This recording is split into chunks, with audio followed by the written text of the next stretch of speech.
So this evening I'm going to also talk about the parami of wisdom. Wisdom is such a huge topic. It seems like a good one to spend some time on. And as an introduction to this parami, I want to say about the paramis in general that it's helpful to think of them as strengths, and that we're developing personal inner strengths that can be very useful as we go through our lives and as we practice. There's a strong tendency for people, meditators, Buddhists, to overvalue spiritual experiences. Like it's all about having a spiritual experience and come to retreat, and if you don't have a good spiritual experience, you have nothing to go home and brag about. You have to have a good experience. And I think there's a place for experiences, but I think they're often overvalued. And it's important to remember that one of the things we're doing is we're maturing ourselves, we're developing ourselves, and developing something that's more enduring than an experience. And developing inner strengths, those strengths, they can endure longer than an experience, which might last a minute or an hour or a day or something. But an inner strength is something you can come back to and use over and over again. So an analogy that I like is that of someone who's going to row across a big lake, maybe for a picnic on the other side. And they set out in a rowboat, and the wind picks up, and it gets stronger and stronger, and the wind blows against them, and the waves blow against them, and the currents go against them. And they're rowing, it's really hard work to row, and they're rowing really hard, and the wind gets stronger and it's stronger, gale wind, and they're rowing really hard. And then finally, it seems like it's blowing so hard against them that they're never going to get across. They give up and go back. Too bad. The next day, someone else gets in a rowboat to row across the lake to have a picnic. And that day, it's completely calm. There's a nice breeze actually, but it's blowing the boat with the boat. And the currents are with the boat today, and little waves are lapping the boat gently across. And the person dips their oars into the water, and just a very light little touch, and the boat just sails across. And the person congratulates him or herself. Wow, I'm a good rower. Wow, this is good. I'm really competent. And just the boat sails across, and you get to the side and you have your nice picnic. So the question for you is, which of the two rowers became stronger? The one who succeeded in getting across, or the one who didn't? And the answer is the one who didn't, because they were the one who had to really struggle and try. And so in terms of being able to row in the future, the one who actually didn't succeeded the most for the long term. So to measure your retreat by your experiences is one criteria.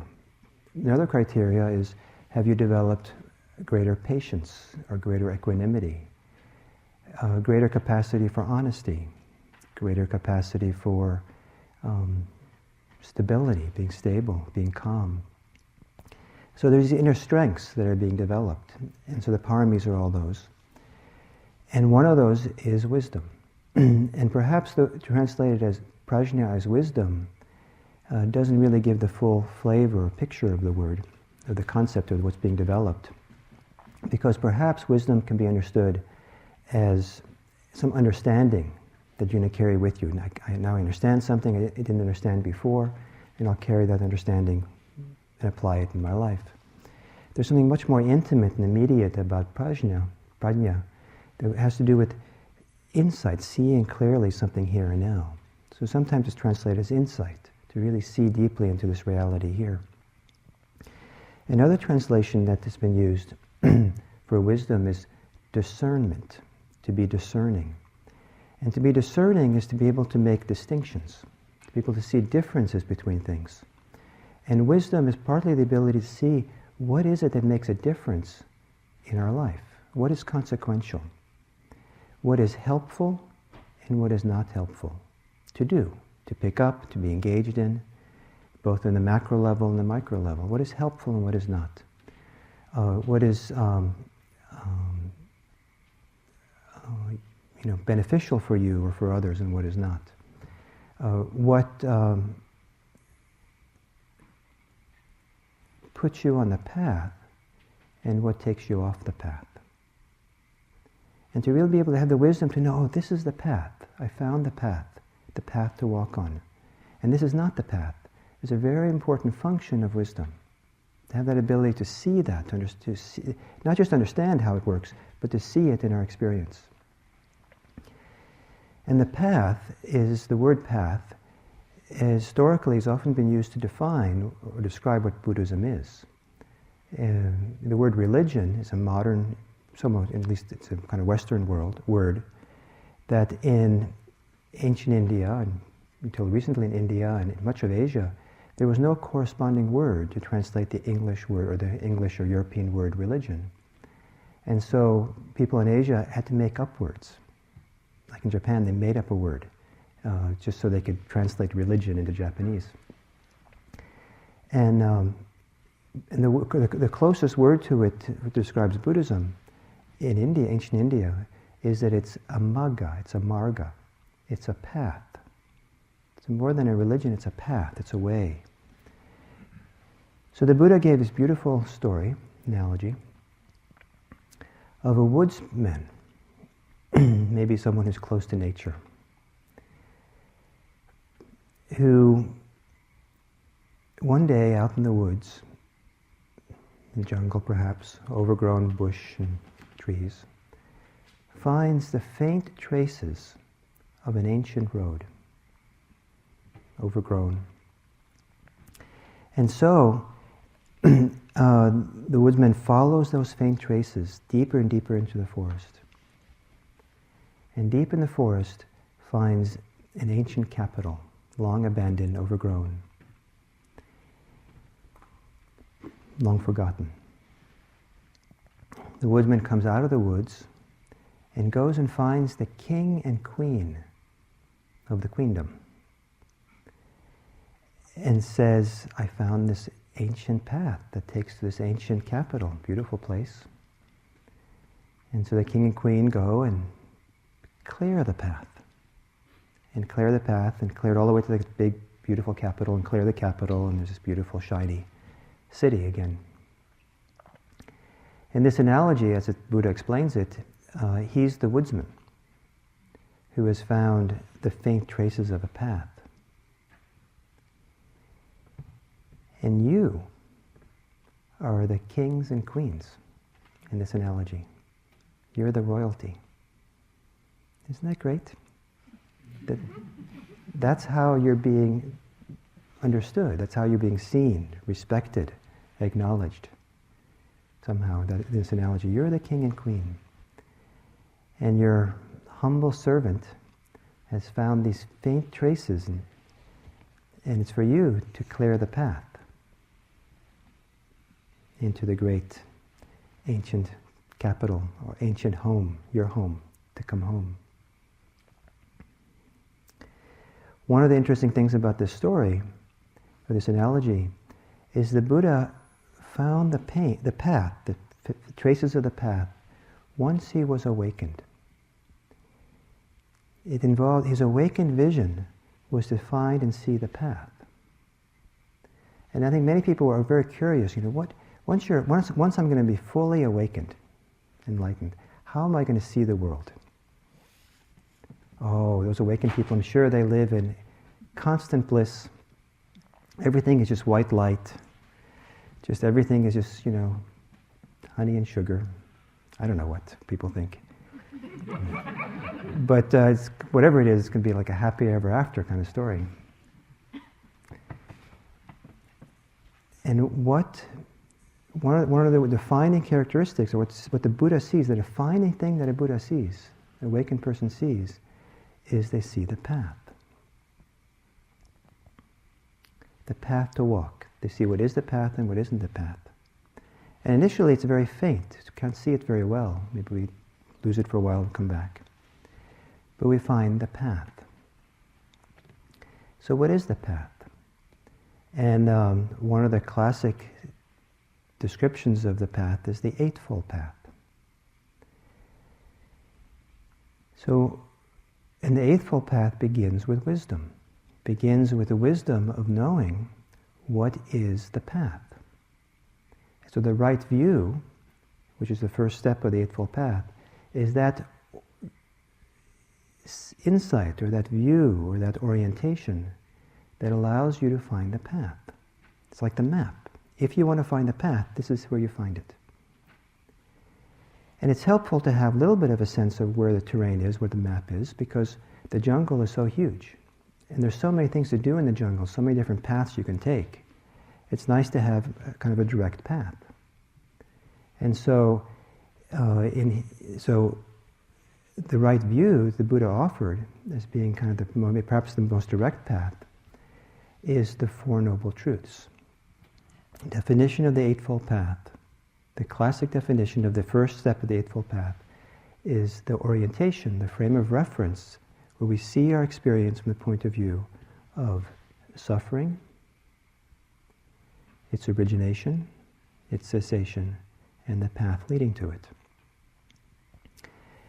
This is the surprising news, that an awakened person sees suffering. I thought that was about supposed to be the end of it. We say in English the Four Noble Truths. The Pali word Arya Satya, translated as noble truth, it's a little bit ambivalent or multivalent how it can be translated.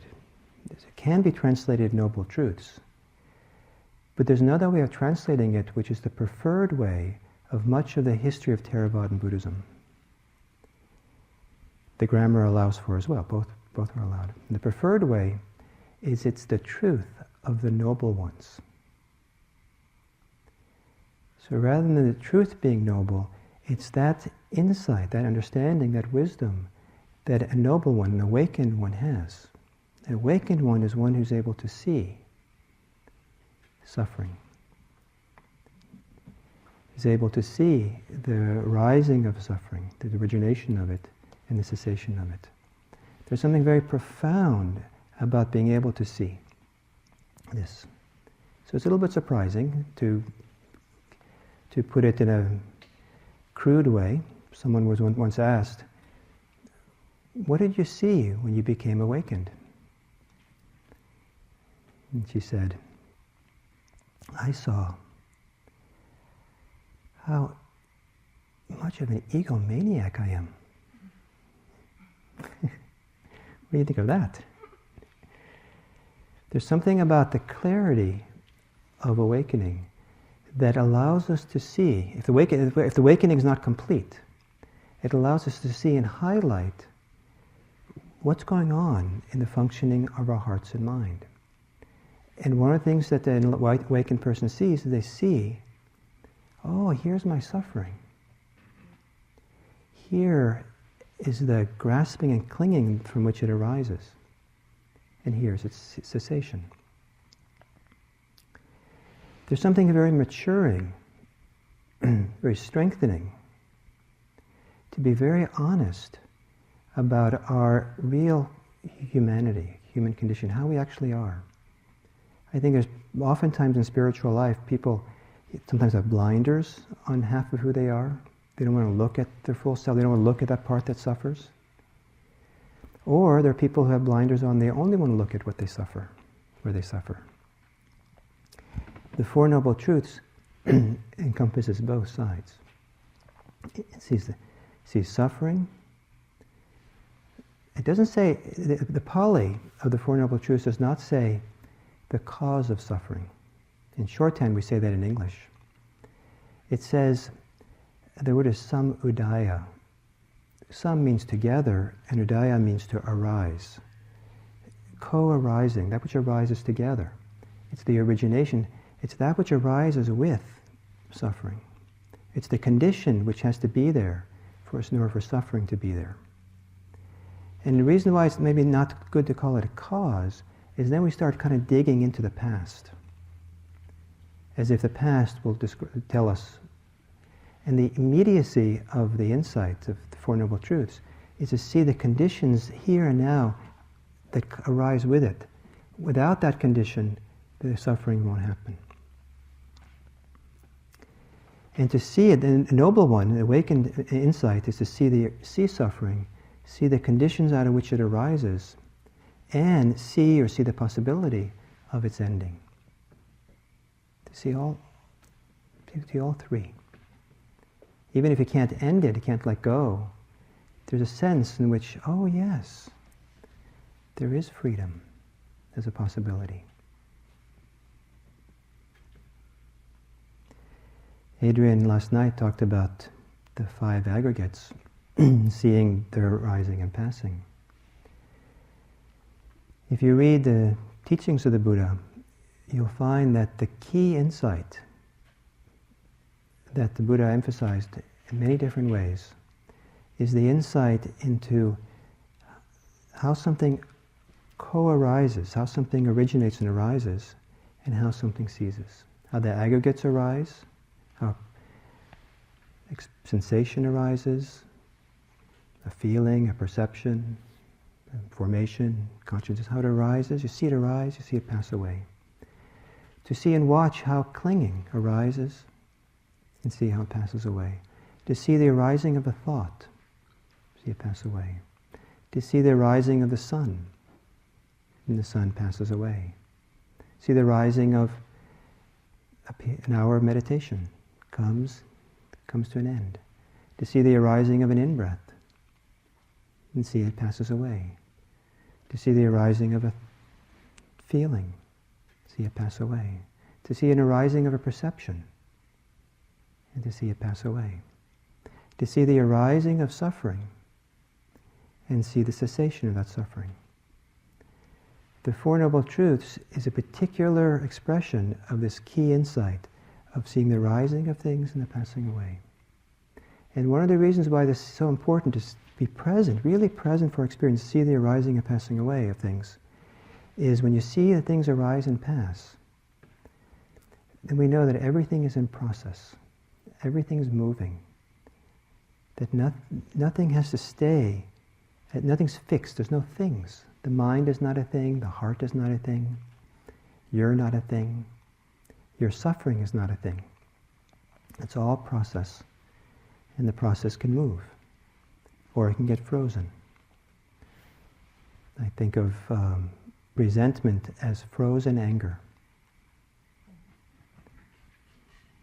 Or if you use the vocabulary of Charlie Brown, bad grief is frozen good grief.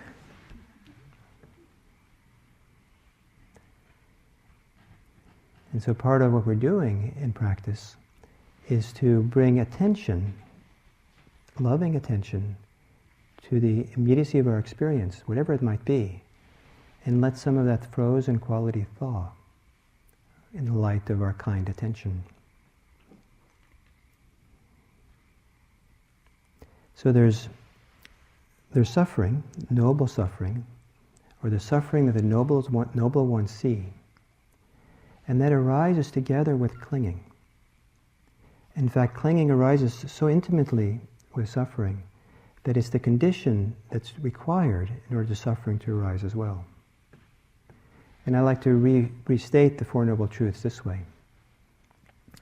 If you cling, you will suffer.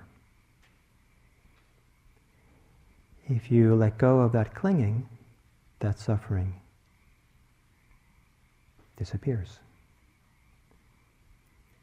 If you cling, you will suffer.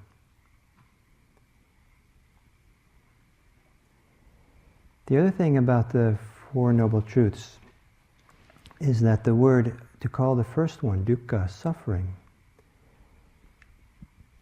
works most of the time, but it doesn't work all the time.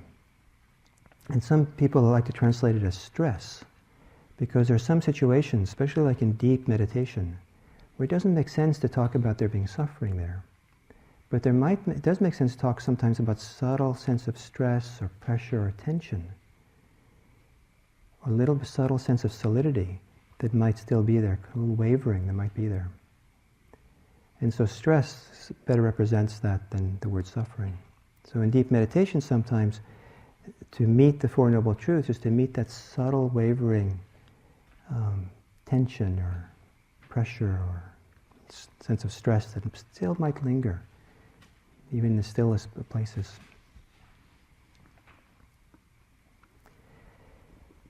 So the idea of a path.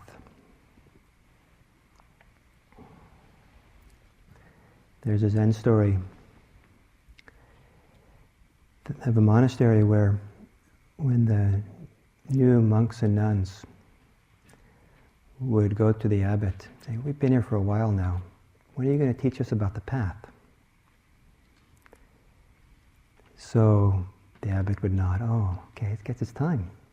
Come with me."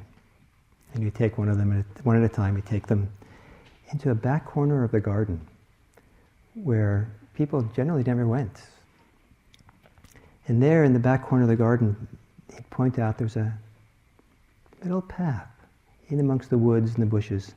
And he pointed to the path and he said, "You should take that walkway, follow that walkway, and you'll find the path." And then he'd leave them, they'd walk off and they'd start walking down, usually pretty eager. Wow, must be some great teaching down here at the end of this pathway. Maybe it's the library. And they would go around the bend, and looming up in front of them suddenly would be a huge mirror. And and what do you see when you face a mirror? You see yourself. So most of the monks were quick-witted, nuns were quick-witted enough to realize, oh, the joke's on me. That's where the path is found. Here. You don't go looking for the path outside. One of the well-kept secrets is that Spirit Rock does not have the Buddhist path. It doesn't exist here. I mean, people have looked for a long time. Up in the hills, they go in the walking hall down below, they go to the bookstore. They come to Dharma talks, looking for that path. It doesn't exist. The path is not something that exists in a place. The path is found in you, in your heart, in yourself, in your practice. That's where it's found. So, some of the monks would laugh when they see the big mirror. They stood there, and some would be perplexed. And some would squint their eyes and say, "I don't recognize that person there." And they'd have to spend a long time looking, studying, who's that person? Sometimes the image they'd see was, a 10-year-old or a 19-year-old. And they were 40. They look at that, oh, that's me.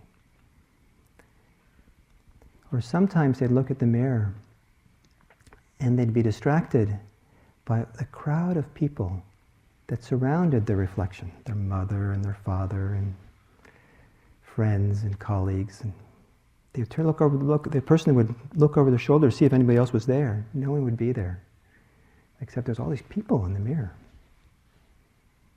So they'd study those people for a while. Sometimes the monks or nuns would look at the reflection of themselves. That's the path? And they would collapse in hopeless despair. Not me, not that. I couldn't do that. Others would look at it and say, "Yes, I'm the path. I knew it." And they would get stuck and they'd stay there for days admiring themselves.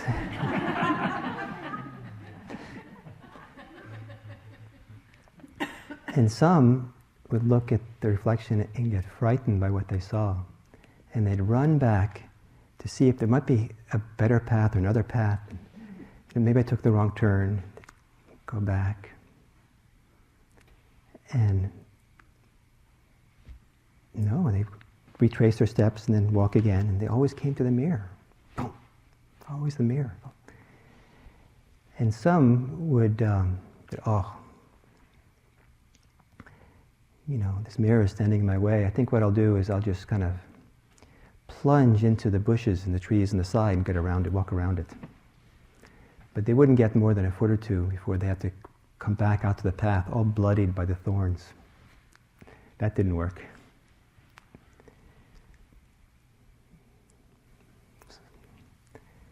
Sooner and later, all the monks and nuns would have to stand there and look. Just look. Honestly look at what they saw. Look at themselves. Tremendous honesty. Just be there.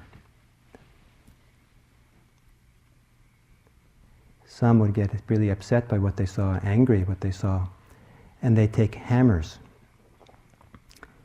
and they would try to break the mirror. But the mirror is indestructible. So that didn't work either. So again, okay, I guess finally, it took a while for someone to finally just be there with the mirror, just be there with the reflection and see it. Just be there. And then, present, not running away, not attacking, not collapsing, not bypassing, not admiring, not celebrating, just standing there, present for what's there. The monks and nuns would lift up their hand and gently push the mirror, and there was a door that swung open. So it gave way. And then the path continued, and they could walk past. And there, on the other side, was the abbot waiting for them, with 2 garden shovels. Okay, it's time to get to work. To break through the illusion of self, the mystery of self, the self-identification, requires us to be very honest about what's here. And to break through it, to see through it, to see how it's constructed, to see the arising of self and the ceasing of self. To see, even temporarily, for a moment, this whole self-notion I have, this whole self-identification I have, is a constructed phenomenon. It arises and it passes. Sometimes you can see it in easy ways, and sometimes you can see it in sometimes very hard to see how this works.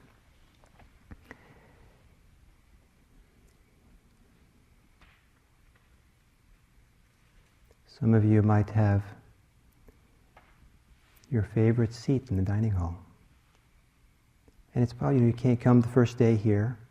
And if you're very mindful, you can see the arising of the idea, this is my seat. Maybe the first time you sat there one day, the next day you came back and saw that seat was empty. And you see, I think that's basically mine.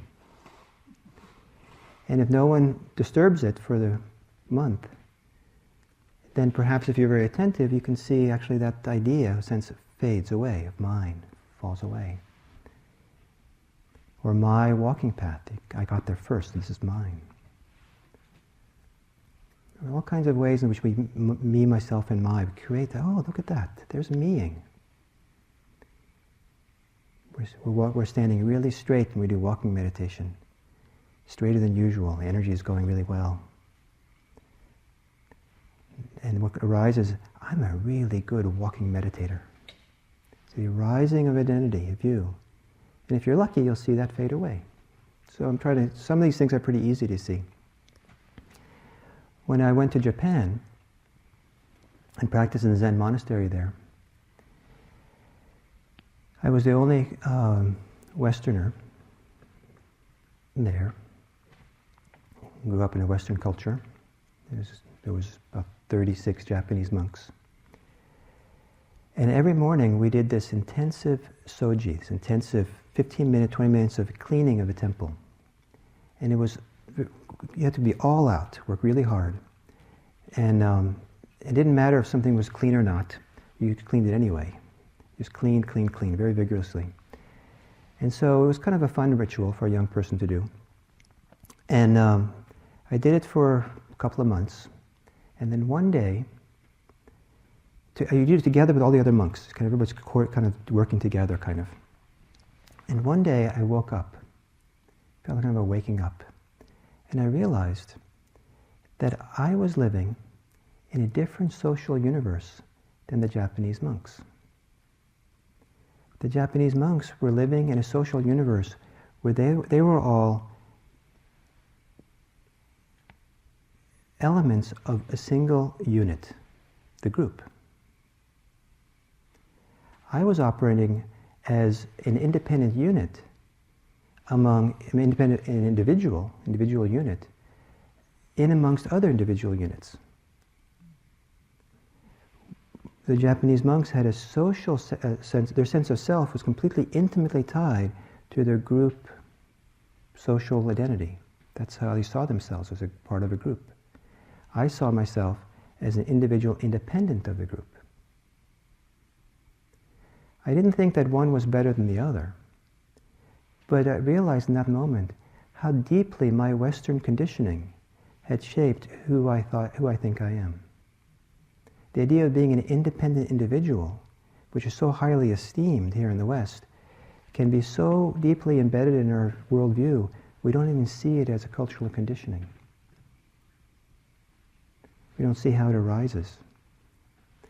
But when I was raising my son, I was cued into this, and I could see, when he was 2 and 3 and 4 years old, how I was passing on the values of being an individual to him, as opposed to being a unit of a family, as part of a family unit in the way that they are sometimes in Japan and other countries. So, the arising, when we sit and practice and are really, really still in meditation, the mind is really still, sometimes you can watch the functioning of the mind, very subtle ways, this conditioning. You can even watch the arising of the very sense of, I'm an individual. I'm unique. I'm separate from everything else. The idea of being, I'm separate from everything else, is part of the constructive activity, the mental formations of the mind.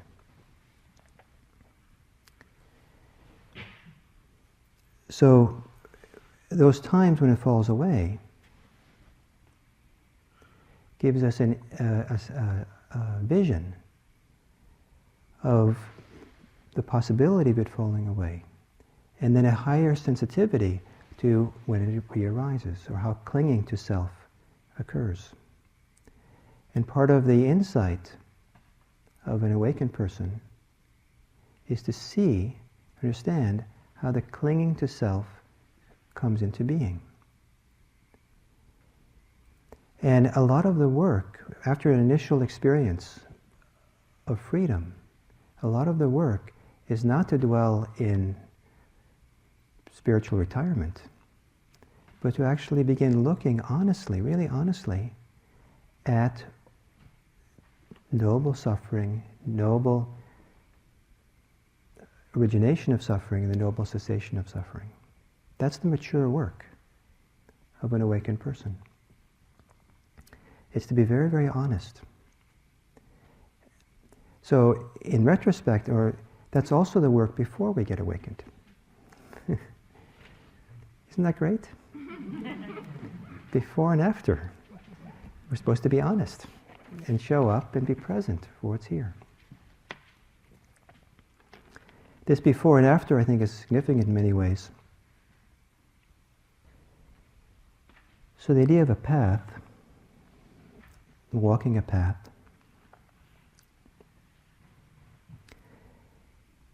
I'm thinking of 2 ways of walking a path, beautiful forest path perhaps.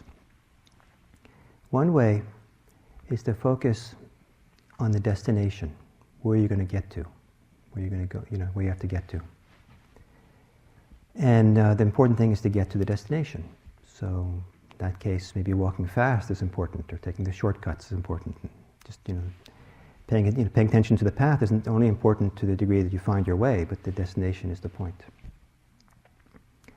Another way of walking the path is to not walk to get anywhere, but just to enjoy the walk, to enjoy the forest, and the view, and what's there, and enjoy the process. In Buddhism, the Buddhist path is sometimes, by different teachers, depicted from these 2 points of view. There are some who emphasize a goal to be attained. And the faster the better, shortcuts are good. Others who focus more on the process and the enjoyment of each step along the way. If we focus too much on the goal, sometimes we don't enjoy our life. If we enjoy each step along the way, sometimes we don't see the goal. So there's a way in which really beautiful, I think, is to combine the two, have a sense of both. That each moment of mindfulness is a significant moment. No moment of mindfulness is ever wasted. Each moment of mindfulness has something valuable and precious about it. Just that having done that moment was worth it. And mindfulness is onward leading to a goal of freedom, of liberation, of awakening. But one way to kind of bring these two opposites, or reconcile these two different approaches, is to understand that the goal of freedom or awakening can be reflected in the means, in the path. So what I mean here is that if you want to be generous, practice generosity. If you want to be peaceful, practice peace. If you want to be kind, practice kindness. If you want to be free, practice freedom. The very goal can be found each moment as we go along. So we walk the path, and to be awake, which is the goal, how's that reflected? How's that found here? Can I be awake to what's happening here? And I love the word awake. Sometimes I prefer it to the word mindfulness, because mindfulness can seem like a lot of work, right? Got to kind of bear down and focus. But awake has kind of clarity to it. Awake doesn't imply anything has to happen. Awake doesn't try to change anything. You say, oh, I'm awake to what's here. Sometimes I prefer in my own practice sometimes to think, how do I wake up to what's here? What is it to be awake right now? What is it to be awake to? As opposed to what to be mindful of right now. So to be awake here. And as we do that, as we walk the path, we start becoming awake to what is here as we walk the path. And one of the things we become aware of is all the times that we're in the past, thinking about remembering the past, all the times we're thinking about the future. And you can kind of feel, you can see, part of the function of wisdom is to see, that's not useful to spend so much time thinking about the past. There's another option. It's more useful to be present, to wake up to what's here.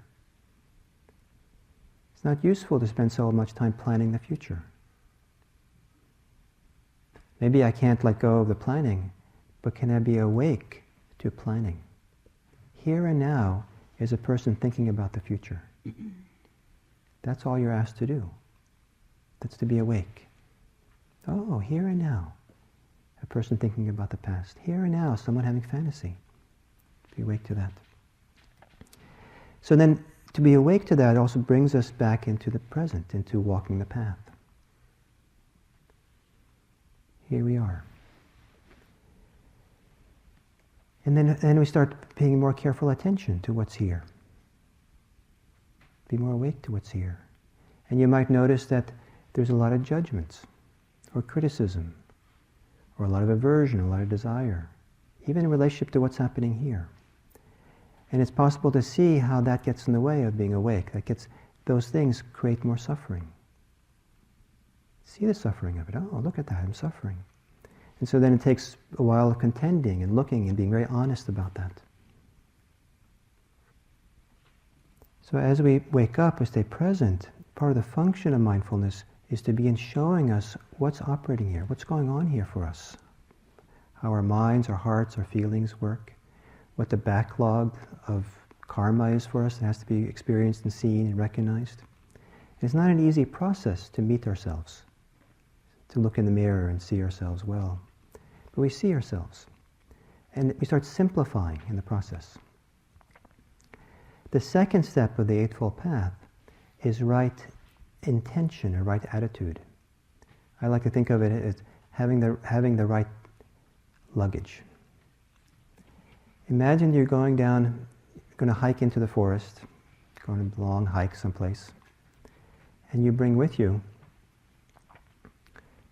4 suitcases, a backpack, and a wheelbarrow of power bars, just in case.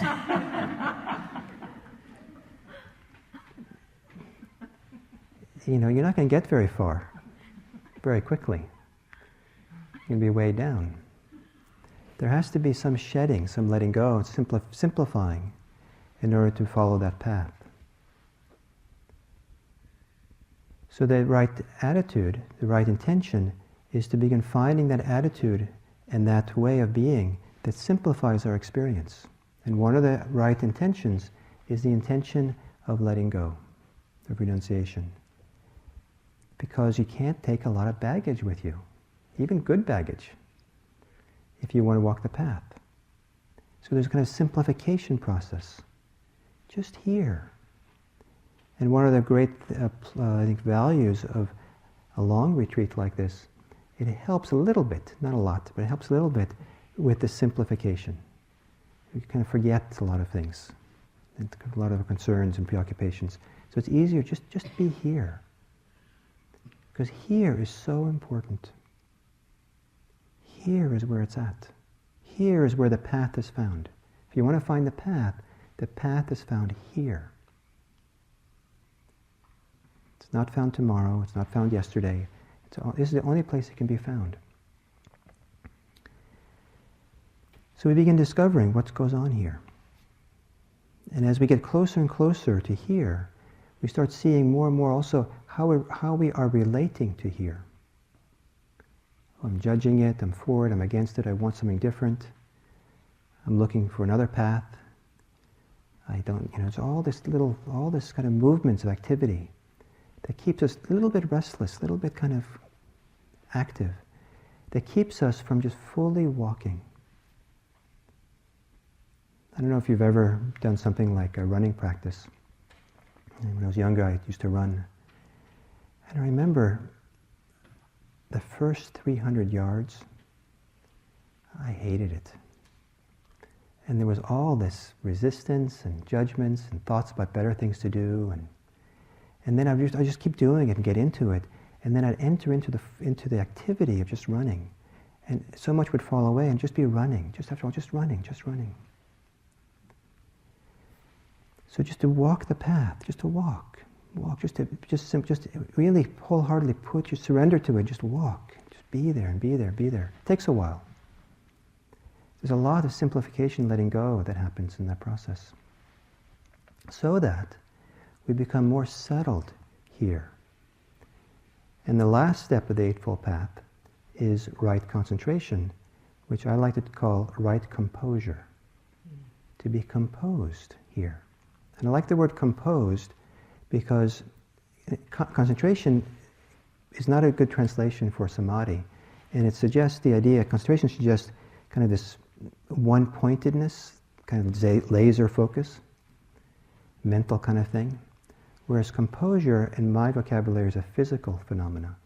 Our whole being settles. Let's settle around the breath. Compose ourselves around the breath. Compose ourselves around the knee that's hurting. Compose ourselves around our anxiety. Compose ourselves around this agitated mind. Just be there, composed, hold it, be present. So this simplification, this entering into it, more and more willingness just to be fully there, engaged, so that past and future are forgotten, so that ideas of self, how am I doing? Am I doing well enough? Am I getting anything out of this? Fall away, because you're just there, doing it. Step after step, just doing it, moment after moment, mindful step after mindful step, just here doing it.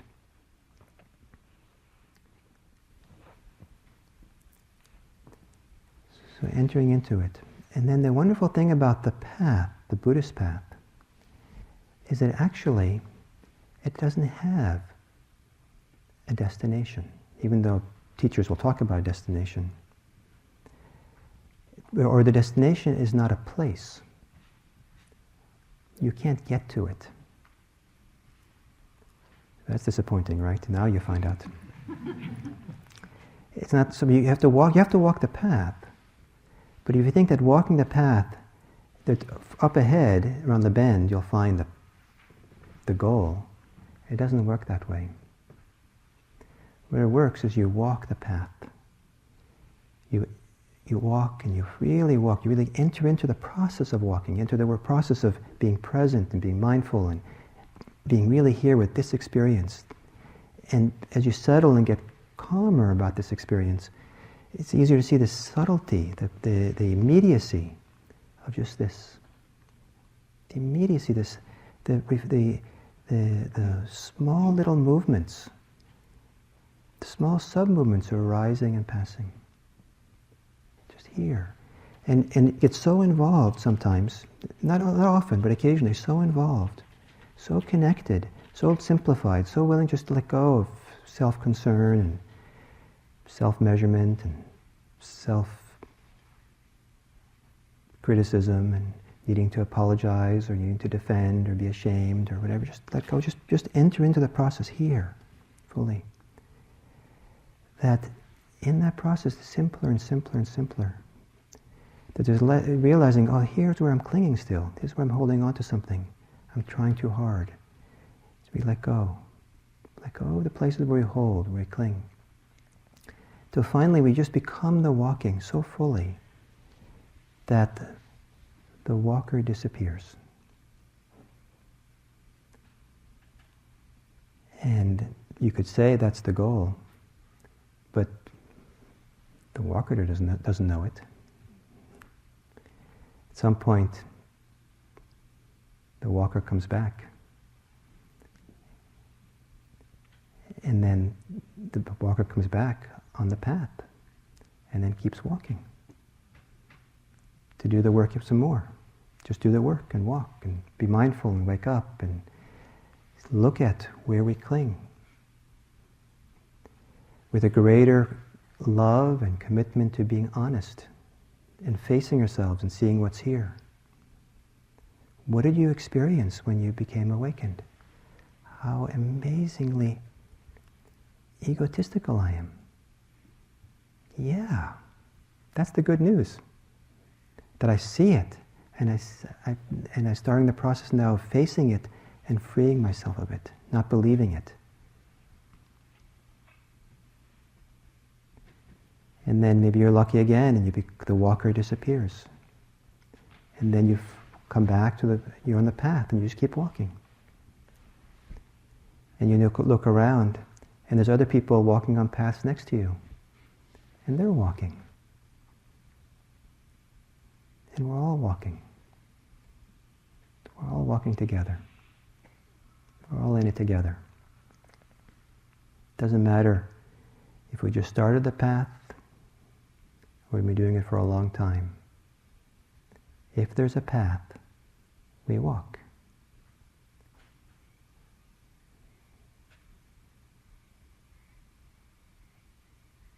And we walk completely. We try to. We enter the path. We become the path. And becoming the path disappears. And you disappear. And then you reappear. See the arising. We see the falling away. See the cessation. See the arising and falling. and we really see how things arise, even something as deep and profound as our sense idea of self, then hopefully we'll see that we don't have to take the selfing so seriously. We can hold it much more lightly. Hold ourselves lightly. Hold ourselves with love and care and compassion as we keep walking.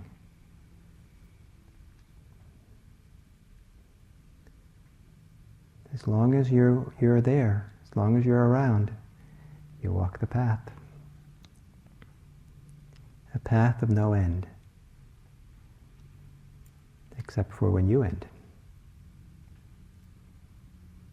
So I'd like to end with another of these Zen stories, if I may. There was a nun who had been a senior teacher in the monastery for many, many years,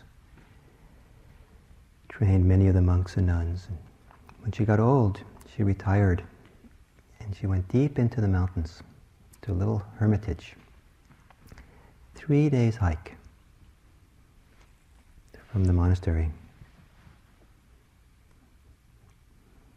But so many people knew about her wisdom that many people would do the 3-day hike to find her, ask her advice about their life and their situation. And she was renowned for always knowing exactly what to tell people. She had this knack to always be able to tell people what they needed to hear, just the right advice.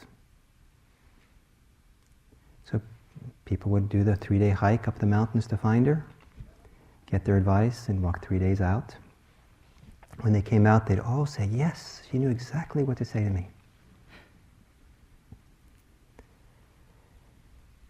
So the thing was that when you got there, she would listen, really listen and find out who you were and what your story and your situation was, and take the time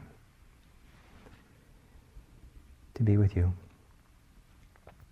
And then she would say, "Well, I'll give you advice, but you have to promise not to tell anyone what the advice is." And the reason she had made them promise was she always said the same thing to everyone. And inevitably, when they first heard it, everyone was disappointed. But in the 3 days it took to hike out, by the time they got out, she had just the right advice for me. So what she said to everyone, she said, "What is it you are not paying attention to?"